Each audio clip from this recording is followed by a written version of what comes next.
तहशिनकोव ने कहा, यद्यपि मैं यहूदी नहीं हूँ, तथापि जितनी हिब्रू भाषा मैं जानता हूँ वह तो उतना भी नहीं जानती। फिर ऐसी स्थिति में वह तुम्हारी सहयोगी कैसे बनेगी? वह तो तुम्हारे मार्ग में बाधा ही बनेगी। एलीजर के मन में ऐसा विचार तो कभी आया ही नहीं था, किंतु फिर भी डेबोरा के विषय में उसका विचार त्याग दे। लेकिन डेबोरा भी अडिग थी, बेन यहूद भी अडिग था, और इस तरह से उनकी इस प्रेम यात्रा का भी आरंभ हो चुका था।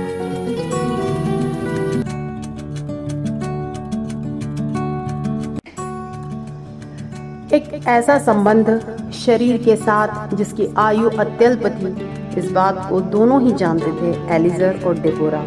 फिर भी उनके उत्साह, उमंग, उल्लास और आनंद में कोई कमी नहीं थी।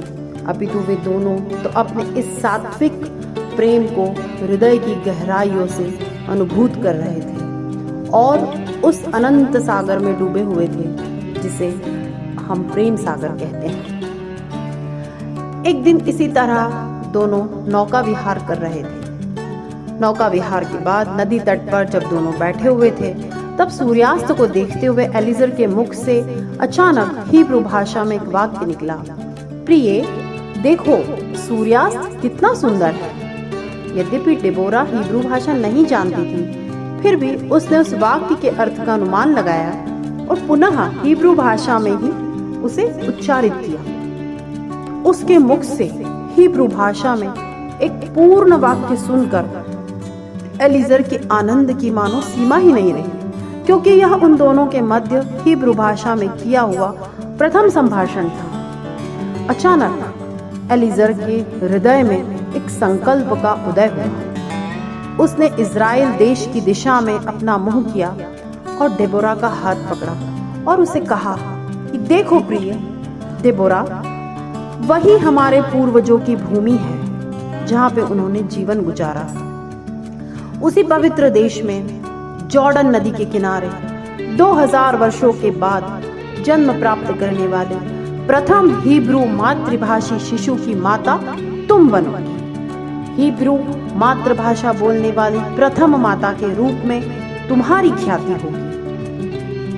एलीजर को इस तरह भाव विह्वल देखकर डेबोरा ने उसे हिलाया और स्मरण दिलाया, प्रिय आप जानते हैं ना, अभी तक हमारा विवाह संपन्न नहीं हुआ है। एलीजर मानो नींद से जागा। उसने डेबोरा को विश्वास पूर्वक कहा, हाँ हाँ मुझे स्मरण है, कैरो नगर जाकर सबसे पहला काम हम यही करेंगे। यह सुनकर डेबोरा की चिंता समाप्त हुई। शीघ्र ही वे कैरो नगर पहुंचे, एलीजर, डेबोरा और तहशिनकोव। दूसरे ही दिन एलीजर बिना किसी पूर्व सूचना के धर्मशाला के उस कमरे में ही एक यहूदी पुरोहित को ले आया। उसके साथ उसकी पत्नी भी थी। उन दोनों को देखकर तहशिनकोव और डेबोरा आश्चर्य में भर गए, किंतु उन्होंने पूछा नहीं कि एलीजर इन्हें क्यों लाया है। तत्काल एलीजर ने डेबोरा का हाथ पकड़ा और हिब्रू भाषा में एक वाक्य बोला। डेबोरा एलीजर को देख ही रही थी।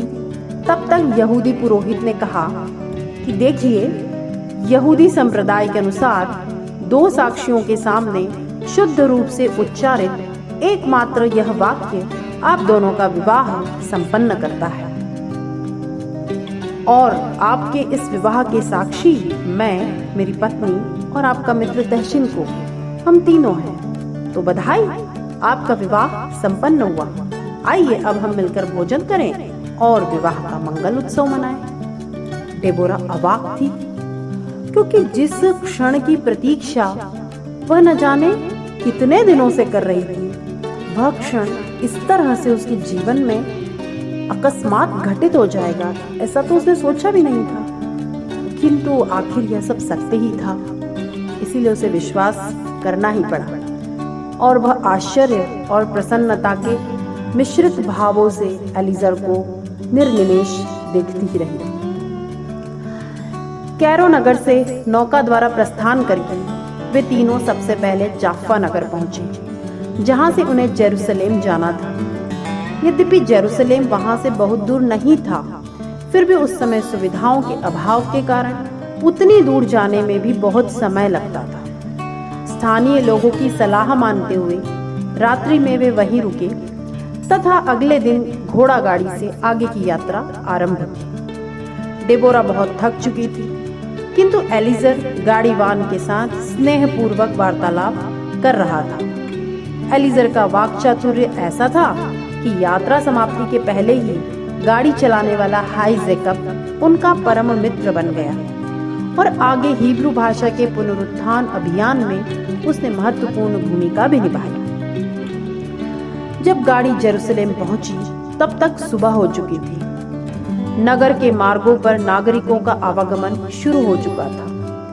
इस प्रकार आने जाने वाले लोगों में बहुत से अरबी लोग दिखाई दे रहे थे। मार्ग गंदे और दुर्गंध युक्त थे, पर एलिजर का मन भाव विभोर हो रहा था।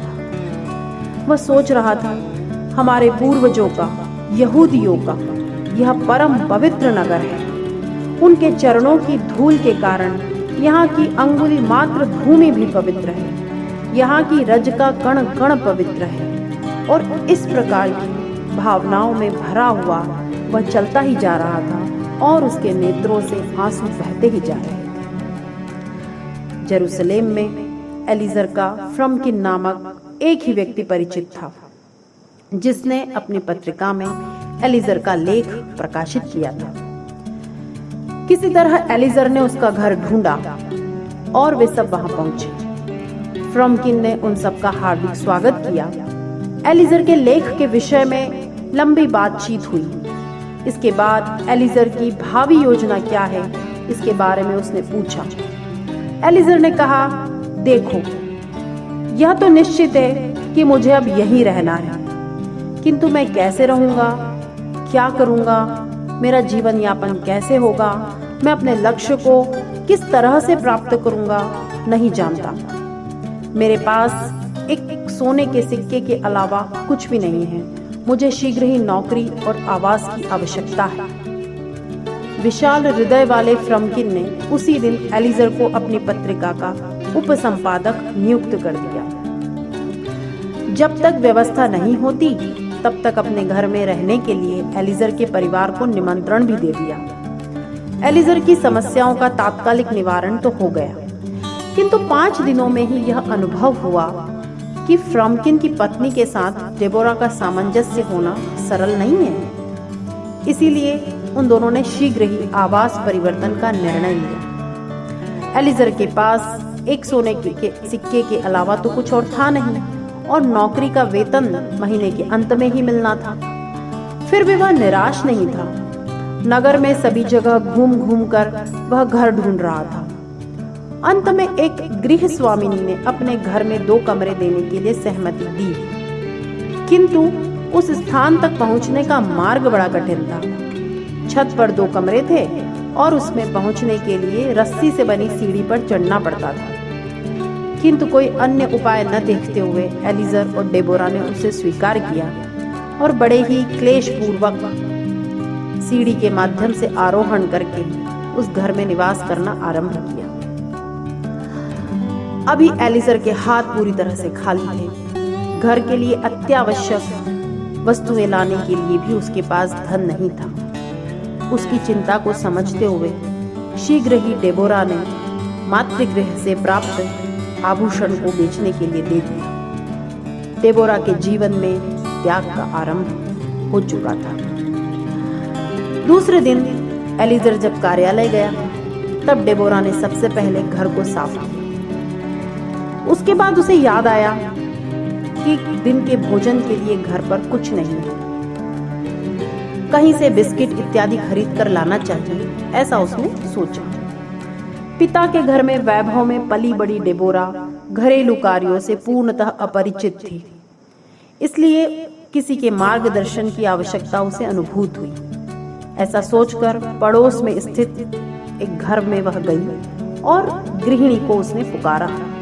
कुतूहल से गृहिणी बाहर आई। उसे नमस्कार कर डेबोरा ने अपना परिचय दिया और कहा, बहन, मुझे बिस्किट खरीदना है। खाद्य वस्तुएं कहाँ मिलती है, यह आप मुझे कृपया बताइए।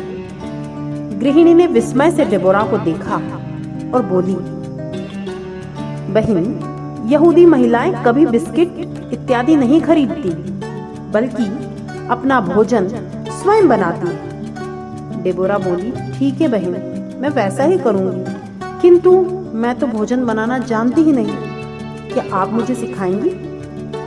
महिला ने कहा, नहीं, न केवल मैं बल्कि कोई अन्य यहूदी महिला भी तुम्हें कुछ नहीं सिखाएंगी। डेबोरा ने पूछा, क्यों? तब वह महिला बोली, जब तक तुम पूरी तरह यहूदियों की तरह व्यवहार नहीं करती, कोई भी महिला तुम्हें भोजन बनाना नहीं सिखाएगी। कोई यहूदी महिला घर के अंदर भी इस तरह से नहीं रहती, बालों को बिना ढककर, और न ही इस तरह के कपड़े पहनती है। पहले कपड़े से बालों को ढको, यहूदी स्त्रियों जैसे वस्त्र पहनो, तब मैं तुम्हें भोजन बनाना सिखाऊंगी। विनम्र भाव से डेबोरा ने कहा, ऐसा ही करती हूँ। उस महिला के कहे अनुसार डेबोरा ने अपनी वेशभूषा में परिवर्तन किया, बालों को ढका। जब गृहिणी संतुष्ट हो गई, तब बाजार जाकर उसने डेबोरा को खाद्य वस्तुएं दिलवाई और उसे भोजन बनाना सिखाया। एलीजर जब लौटकर आया, तब घर में बालों को ढककर खाना बनाती हुई डेबोरा को देखकर आश्चर्यचकित हो गया, क्योंकि वह जानता था कि आधुनिक परिवेश में धनी घर में पली बड़ी डेबोरा, जिसका कि परंपरागत व्यवहारों में पूर्णतः अविश्वास है और उसे ऐसे कार्यों में रुचि भी नहीं है, तो वह बड़े ही आश्चर्य से डेबोरा को देखता ही रह गया। डेबोरा ने जब पलटकर देखा तो इस तरह से आश्चर्यचकित खड़े एलीजर को देखकर कहा, प्रिय, ऐसे न देखिए। यदि इन लोगों के द्वारा हम स्वीकार कर लिए जाते हैं, तभी भविष्य में हमारे विचारों को ये लोग स्वीकार करेंगे। हम तभी स्वीकार किए जाएंगे जब हम पूर्ण रूप से यहूदियों की तरह व्यवहार करें, यहूदी ही बन जाएं। इसीलिए आपके विचारों का पोषण करने के लिए ही मैंने ऐसा व्यवहार आज से अपना लिया है। हम केवल विचारों से ही यहूदी न रहें, अपितु हमें अपने बाह्य व्यवहार भी इस तरह के दर्शाना होंगे कि ये लोग हमें यहूदी के रूप में स्वीकार करें। एलीसर प्रेम, अभिमान और गर्व से भर गया और उसने अपनी पत्नी का आलिंगन किया और कहा, हाँ प्रिय, अपने कार्य का संपादन करने के लिए हम दोनों को अपने जीवन में इस प्रकार के बहुत से परिवर्तन लाने होंगे। मैंने ऐसा सोचा भी था, किंतु तुम ऐसा कर पाओगे इस विषय में मुझे संदेह था, लेकिन अब मैं निश्चिंत हो गया हूँ। हम अपने लक्ष्य को अवश्य प्राप्त करेंगे। तुम धन्य हो प्रिय, तुम धन्य हो।